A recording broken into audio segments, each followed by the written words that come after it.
다음 3번이요. 부가세 신고와 관련된 다음 내용을 답하시오. 다음 1번은 내용 볼게요. 다음의 자료를 이용하여 일기 확정 신고 기간에 공제받지 못할 매입세액 명세서 중에 공통 매입세액의 정산 내용 탭을 작성하시오. 단 기존에 입력된 데이터는 무시할 것. 자, 밑에 내용 먼저 볼게요. 당사는 과세 및 면세 사업을 영위하는 겸용 사업자이고 아래 제시된 자료만 있는 것으로 가정한다. 1기 예정신고 시 반영된 공통매입세 불공제분은 375만원이며 예정신고는 적법하게 신고되었다. 1기 과세기간에 대한 공급가액은 다음과 같으며 공통매입세 안분계산은 공급가액 기준으로 한다. 자, 그러면 부가 같이 들어가셔서 공제받지 못할 매입세액 명세서 들어가시고 날짜는 지금 1기 확정이니까 4월에서 6월이고요. 자, 우리가 예정 때는 안분 계산하고 확정 때 정산해야 된다고 그랬죠. 자, 정산 지금은 확정이니까 정산 들어가셔서 자, 공급가액 기준으로 할 거라고 했고요. 전표 데이터 불러오지 마시고 구분은 생략하시고 총 공통 매입세액은 지금 확정 신고 기간이니까 예정 거랑 확정 거를 합쳐서 해야 되는 거예요. 그래서 예정 때 공통 매입세액이 1억에 1000이 있었고 확정 때 8000에 800이 있었죠. 그럼 총 공통 매입세액은 1800이에요. 예정 거랑 확정 거 합쳐서 총 공급가액은 얘는 지금 정산이니까 예정 거랑 합쳐야 된다고 그랬죠. 그래서 1기 예정 때 과세분 2억 5천, 면세분 1억 5천. 1기 확정의 과세분 2억, 면세분 1억 5천 해서 총 7억 5천만 원이 되죠. 거기에 면세는 자, 이 1기 예정 때 1억 5천, 확정 때 1억 5천, 그래서 3억이 되겠죠. 그럼 면세 비율이 40%가 되고요. 총 불공제 받는 게 720인데 이미 예정 신고하면서 375만원 불공제 받았다고 그랬어요. 그러니까 여기에다가 375만원 써주시면 확정 때 정산은 345만원만 뭐가 되는 거예요? 불공제가 된다는 얘기입니다. 자, 혹시나 이거는 혹시나 몰라서 그러면 예정 때 어떻게 안분 계산 했었겠어요? 그것도 한번 해볼까요? 예정 때, 자, 이거는 뭐, 자, 우리 예정 때 거 한번 해볼게요. 자, 1월에서 3월이다. 그러면 안분 계산해야 된다고 그랬죠? 그러면 공급가액 기준은 똑같이 하시고, 자, 구분은 생략. 예정 때 공급가액, 과세 면세 사업의 공통 매입 공급가액이 얼마라고 그랬어요, 아까? 1억에 1000만 원이었죠? 예정 때 거 보시면 공통 매입세액 1억에 1000. 총 공급가액이 예정 때 4억이죠? 그 중에 면세가 1억 5천이에요. 그래서 얘가 375만 원이 나오는 겁니다. 자, 참고하시라고 설명을 드렸어요.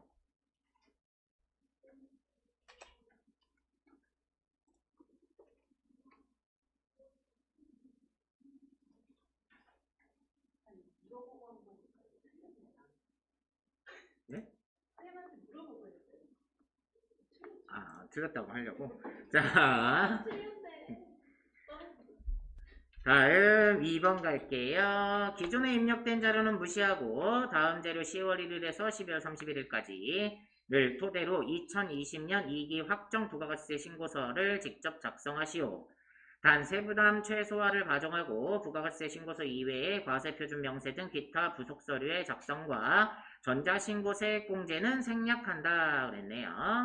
제시된 자료 이외의 거래는 없는 것으로 가정하며 당사는 사업자 단위 사업자, 총괄납부 사업자가 아니래요. 이걸 걸어준 이유는 뭐냐면 매출 자료에 간주 공급에 해당하는 판매 목적 타사업장 반출 금액이 있어서 이 얘기가 나온 거예요. 자, 그러면 작성을 해보죠. 부가세 신고서 들어가셔서 10월에서 12월. 자, 매출 자료의 첫 번째 세금 계산서 발급 과세 매출액. 근데 비교해 보세요. 간주 공급분 제외라고 써 있죠.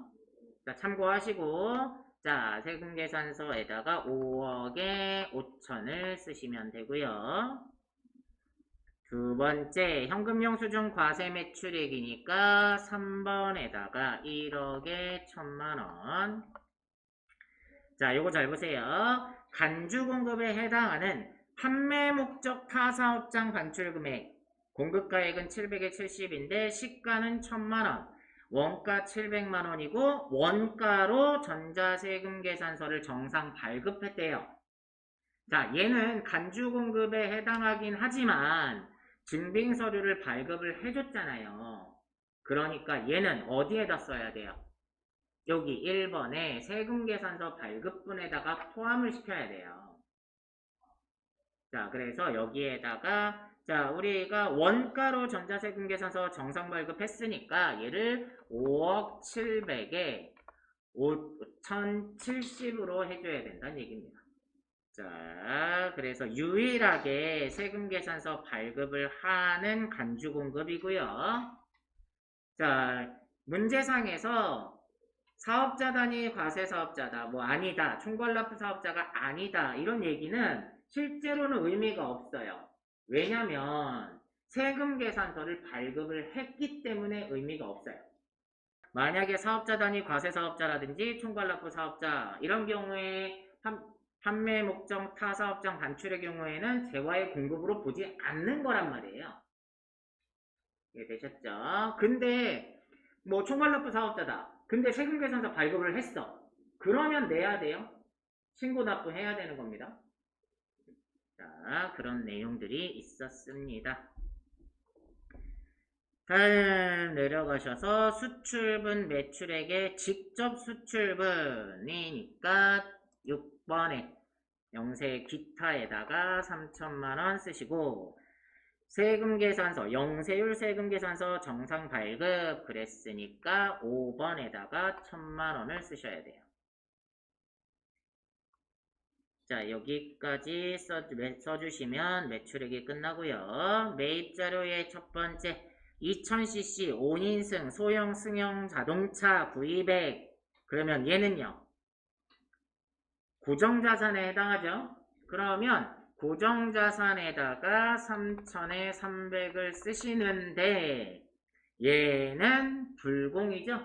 비영업용 소형 승용차에 해당하니까 공제받지 못할 매입세액에 가셔서 한 번 더 써줘야 돼요. 3천에 300 공제 못 받는다. 다음은 원재료 구입이니까 일반 매입이겠죠. 세금계산서 정상 수치라고 했으니까 일반 매입에다가 4억 9천에 4,900 쓰시고 마지막에 영업사원 영업활동의 지원을 위해 국내 항공료를 법인 카드로 결제를 해줬대요. 자, 카드로 결제한 것도 카드 영수증을 받아와도 공제가 안 되는 항목이 있죠. 그 세금계산서 발급 불가 업종이 있었어요. 그죠? 자, 뭐뭐 있었죠? 목욕, 이발, 역의 운송, 그죠? 그 다음 입장권을 발행해서 영위하는 사업. 얘네들의 경우에는 신용카드 매출점표를 받아와도 공제 대상이 안 된다고 했습니다. 그래서 여기 41번에 쓰시면 틀리는 거예요. 쓰시면 안 됩니다. 여기까지 하셔야 되겠네요. 되셨으면 4번 갈까요? 4번 결산 갈게요. 자, 1번은 유동성 대체하는 거니까 수동이고요. 2번은 단기매매증권 평가하는 거니까 수동이고요. 3번은 감가상각이니까 자동, 4번에 퇴직급여 충당부채도 자동, 5번은 기말 재고 파악하는 거니까 네, 얘도 자동이 되겠네요. 자, 그럼 회계관리에 가서 수동 먼저 할게요. 일반점표 입력 들어가셔서 12월 31일자로 1번 바른은행으로부터 차입한 장기차입금 중에 5,600만원은 2021년 6월 30일 상환기일이 도래한다. 그러니까 내년에 상환기일이 도래하니까 유동성 대체하라는 얘기죠. 그래서 차변에 장기차입금 누구네 거? 바른은행 거 얼마를 5,600만원을 내년 중에 갚아야 되니까 대변에 유동성 장기부채로 거래처는 똑같이 바른은행 걸어주셔야 됩니다. 자, 이렇게 유동성 대체를 하라는 얘기고요. 다음 2번 회사가 단기간 내에 시세 차익을 목적으로 보유한 유가증권의 내역은 다음과 같다. 제시된 자료 이외에 다른 유가증권은 없고 단기 중에 처분은 없었다고 가정한다. 당사는 일반 기업회계 기준에 근거하여 회계 처리한다. 취득했을 때 1,200만원이고 전년도 말에 2019년 12월 31일 날 1,300으로 공정가치가 오른 거예요. 그러면 작년에 100만원에 단기 매매 증권 평가 이익이 났었겠죠. 자, 그러면서 내가 보유하고 있는 단기 매매 증권은 1,300짜리를 보유하고 있었는데 이번 연도에 평가를 해봤더니만 1,250으로 떨어진 거예요. 그러니까 대변에 단기 매매 증권이 얼마가 줄었다? 50만원이 줄었다. 사변에 단기 매매 증권을 평가했더니 손실이 난 거다. 이렇게 해주셔야 되겠죠. 다음 3번은 자동이니까 자 결산자료 입력할게요. 1월에서 12월 첫 번째 공구와 기구 제조 공장에서 사용하는 단기 감가상각비가 125만원이면 자 조금만 내려오셔서 500번대 일반 감가상각비 중에 공구와 기구에다가 125만원 쓰시란 얘기고요.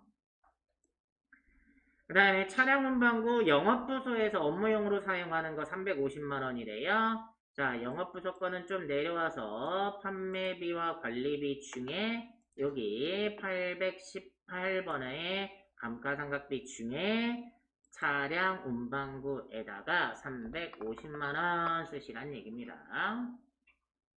다음 3번은 퇴직급여 충당부채네요. 자, 퇴직급여 충당부채는 자, 위로 올라가셔서 자, 두 군데 써줘야 되겠죠. 생산직하고 본사사무직이니까 생산직은 여기에 있는 거 508번에 해당하는 퇴직급여 전입액에 쓰셔야 되고 자, 영업부권 본사 사무직은 판매비와 관리비에 여기 806번의 퇴직급여 전입액에다 쓰시는 거예요.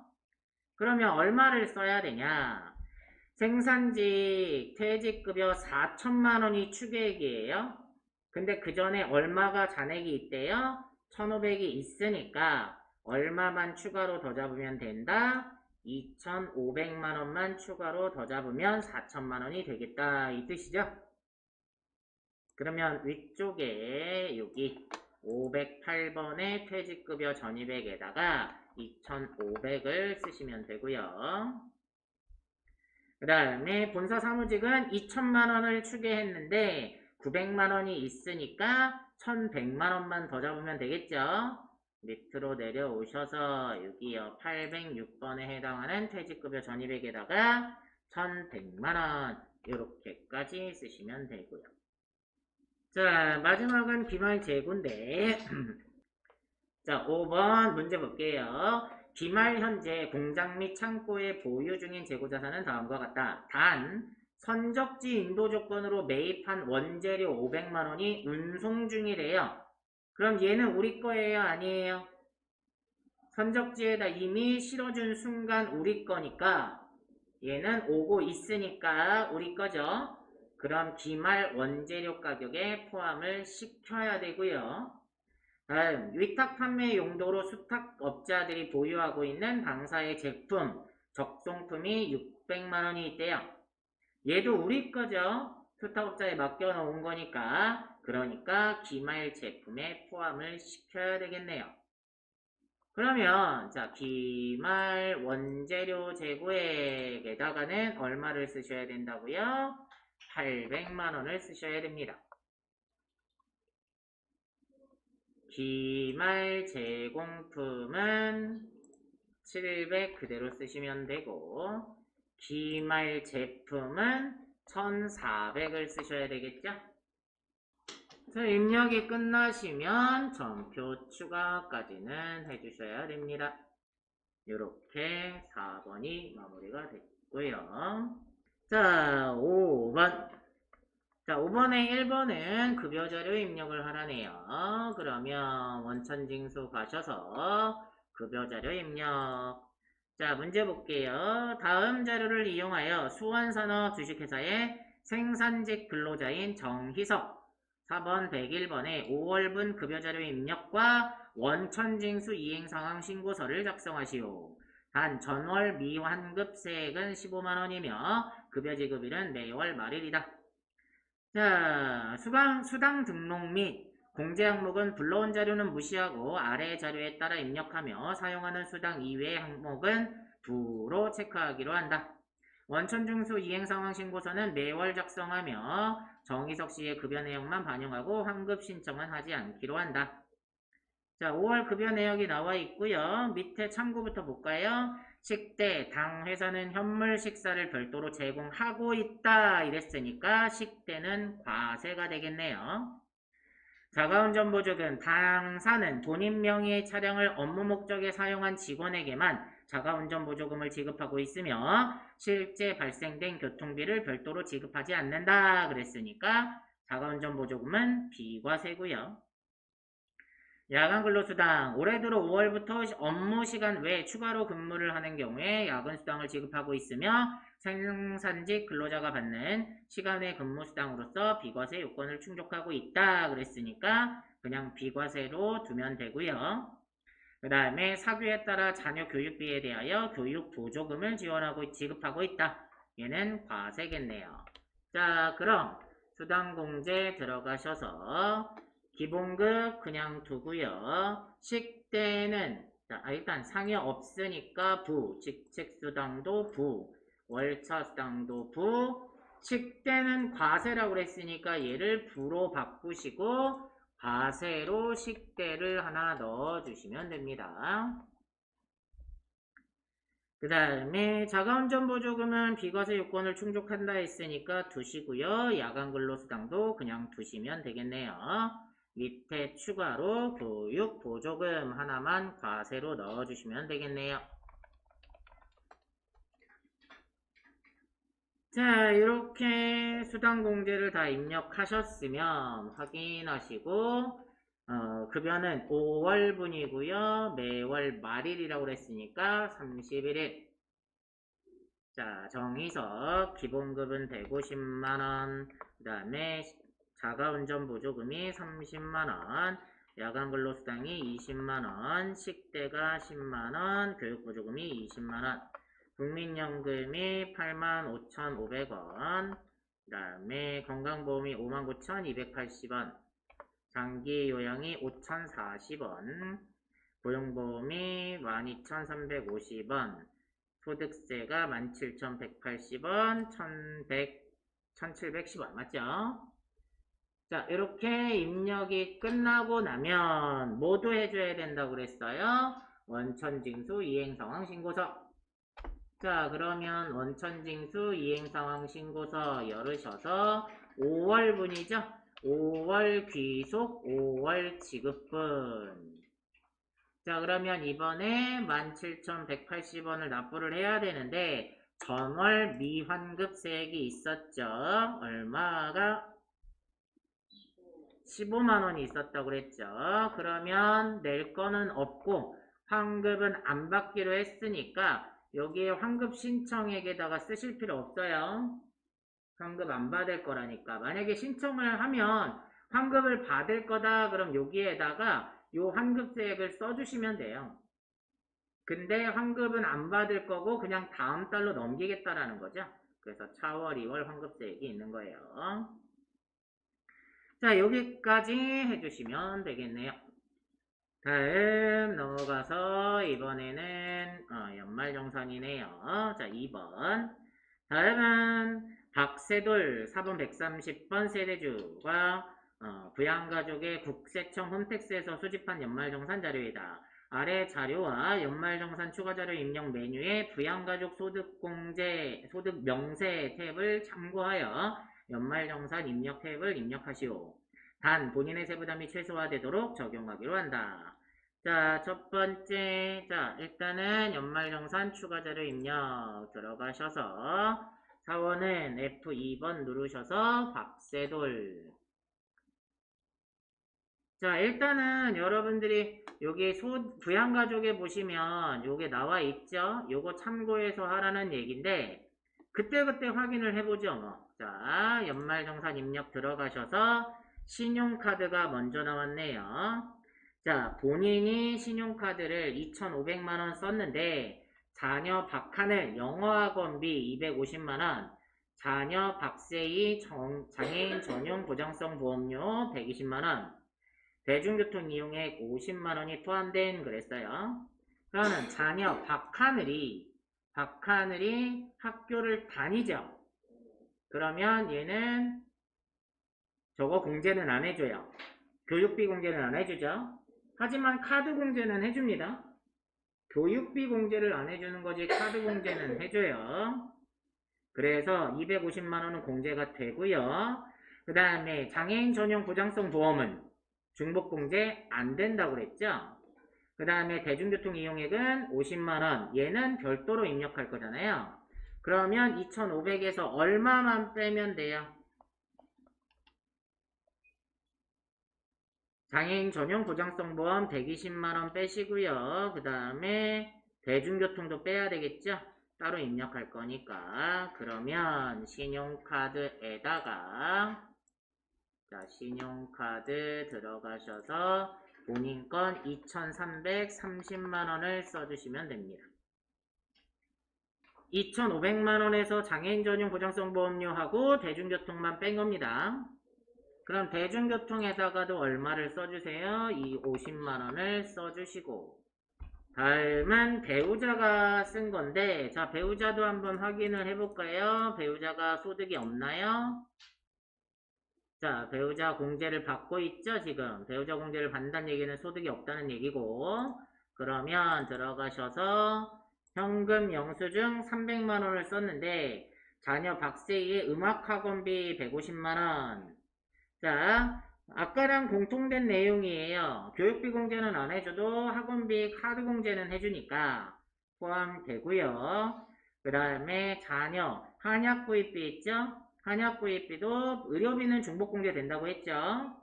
전통시장 사용액 35만원은 따로 입력할 거니까 총 얼마만 입력하시면 돼요? 현금 영수증에 265만원만 해주면 되겠네요. 265만원 쓰시고 전통시장에 35만원 쓰셔야 되겠네요.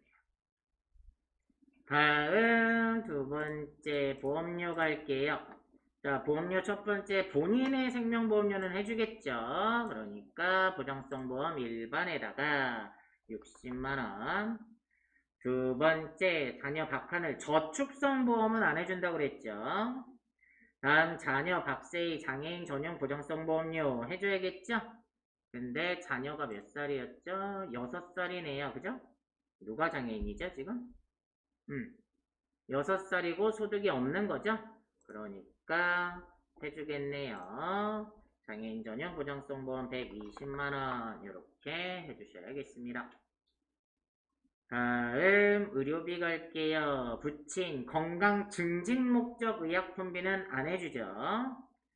본인의 컨택트 렌즈 구입비는 해주죠. 근데 한 70만원이라 했는데 한도가 얼마라고 그랬어요? 50만원 한도예요. 그래서 의료비에 본인에 가셔서 50만원만 쓰시고 다음 자녀 박세희 질병 예방 의료비 최미소의 현금 영수증으로 지출한 한약 구입비 30만원이 포함되어 있대요. 자, 근데 얘가 질병 예방 의료비에 해당한다는 얘기잖아요. 그러면 다 해줘야 되겠죠. 그래서 박세희는 장애인이었죠. 자, 여기 장애인에다가 얼마? 130만원 쓰시면 됩니다. 다음 교육비 갈게요. 자, 배우자 대학교 교육비. 배우자가 돈을 못 버니까 교육비는 대학교까지는 해주겠죠? 그래서 대학생에다가 500만원 해주시고, 두 번째, 자녀 박하늘 초등학교 수업료는 해주겠죠?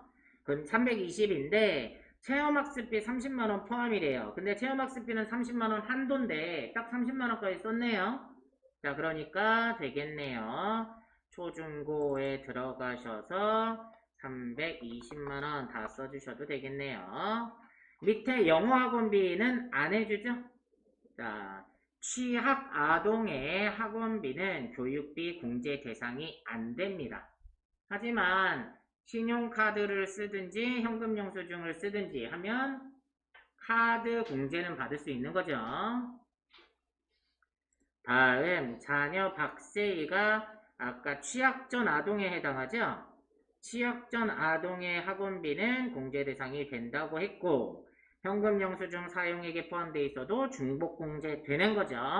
그래서 취학 전 아동에다가 150만원 쓰시면 됩니다. 자, 확인하시고, 자, 교육비가 끝나고요. 기부금 하나 남았네요. 본인에 대한 적십자사 기부금은 법정 당해기부금에 해당하니까 36만원 써주시면 되겠네요. 이렇게 마무리가 됩니다.